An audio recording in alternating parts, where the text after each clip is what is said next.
What's up, gang? Look who showed up. I thought you were. I didn't know what. We are awesome out of the gate. I'm so glad this is on live too. That is perfect. Fantastic. We can't edit that out then? No, not at this point. I mean, later maybe, but I like it staying in.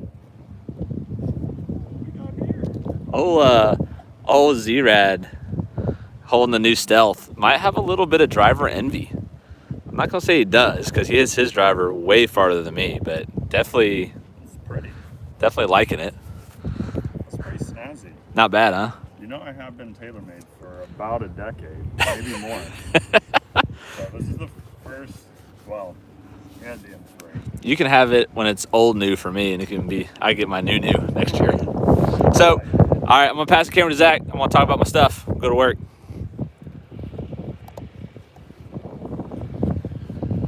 Hi, gang. So, obviously outside today for the first time in a while. So bear with me with a little bit of wind. Golf cart's going through to 10, but got, like you saw, Zach's gonna be behind the camera for me today, talking about a driver tip that was requested, but also an interesting question about shoulder planes and whether they should be flatter, tilted, and things like that.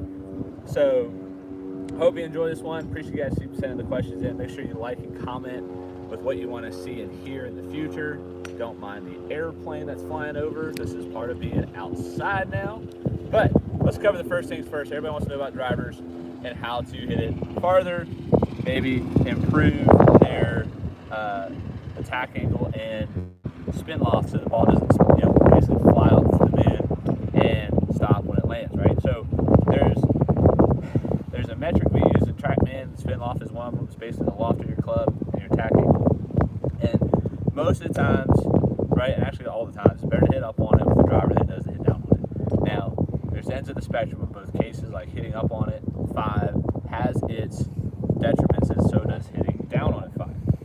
The interesting part about all that is the men's, or the PGA Tour average is roughly 1 degree-ish down, but the LPGA average is 4 degrees up. And the reason for that being is in their speed bracket, just under 100 miles an hour for, well, probably around 95 miles an hour for their average speed on their tour, hitting up on it 5 versus down on it 5 is approximately a 27-yard difference when you look at what it could be given spin and launch optimal conditions. So most of you guys that watch this stuff probably fall in that bracket of 95 to 105 clubhead speeds. Now, I know I got some of you out there that are high ballers, and then I got some of you that may not be able to do that. It's just even more important to be or slower to get that ball up in the air.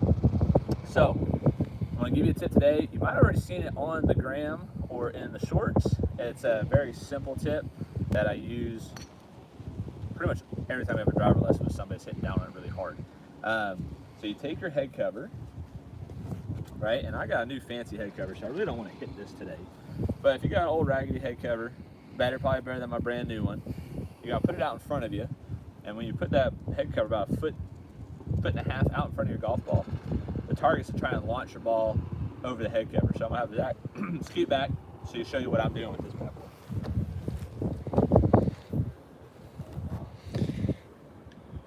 We are attempting to use my shotgun mic, so apologize for the dead cat fluttering in the wind up in the top right-hand corner. I was wondering what you were doing that the whole time. I'm sitting here trying to hold the dead cat to not be all up in the way. So we're just rolling with it. Going with the punches. They've dealt with audio issues before, they're used to it.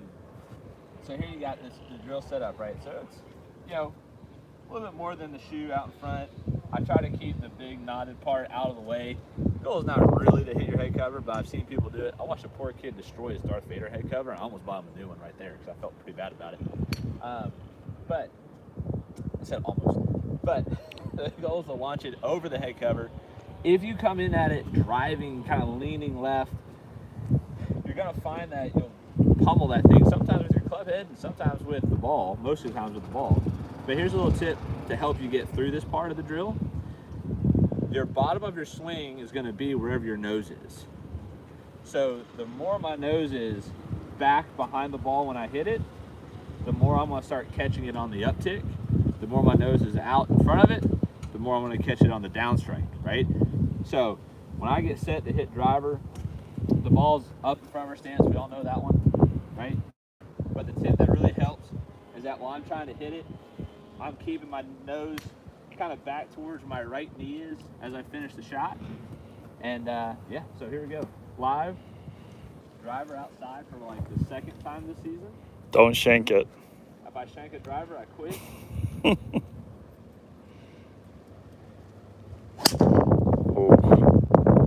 Well, that was a pretty good first driver swing.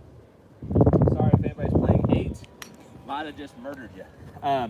So, tip is get the launch over the head cover. The bottom of your swing goes where your nose goes, right? Second part of today's video, right? Had a really good question about shoulder planes. Very often you'll hear and see on YouTube, you gotta have a lot of tilts, and you absolutely have to be tilted. I'm not gonna tell you not to have tilt. The amount of tilt is what I question a lot of times when I watch these YouTube videos. And your amount of shoulder plane tilt is predicated off of how long your wingspan is in relation to your height. If you have longer arms, I have like a 1/2 inch longer arm. You stay there, Zach. I got it. I'll turn to you. Okay. If you have longer arms, your arms travel more vertically in the golf swing. So your shoulders are naturally going to be more flat. If you got shorter arms, your arms are going to go more around your body in the golf swing, so you're naturally going to have more tilt.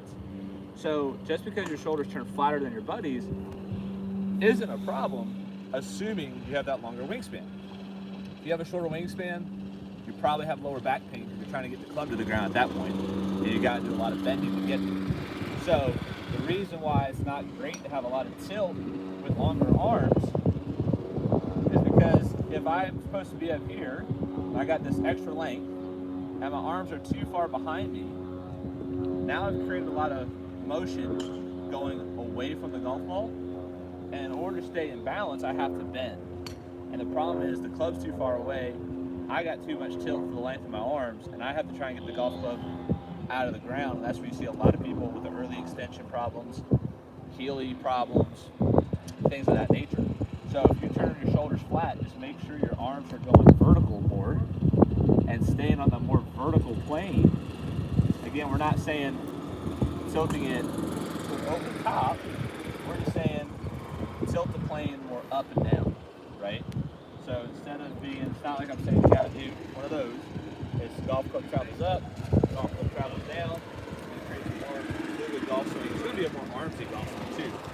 So bear in mind some of those things when you look at YouTube videos is that you gotta keep the frame of perspective of what is your body type.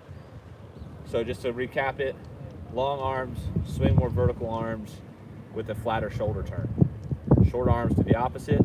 They swing with more tilted shoulders, and the arms work more around their body and not as vertical. So, hope those couple tips help for you. It's been pretty windy and loud today, so I won't run for too long. Keep sending in your questions. I love giving this stuff for you guys. I hope you've enjoyed it.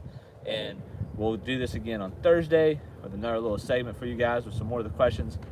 I had a bunch come in. I can't get to them all, unfortunately. And my man Zach is here. So be on the lookout for our next match because he just got a little bit of a taste of what's coming.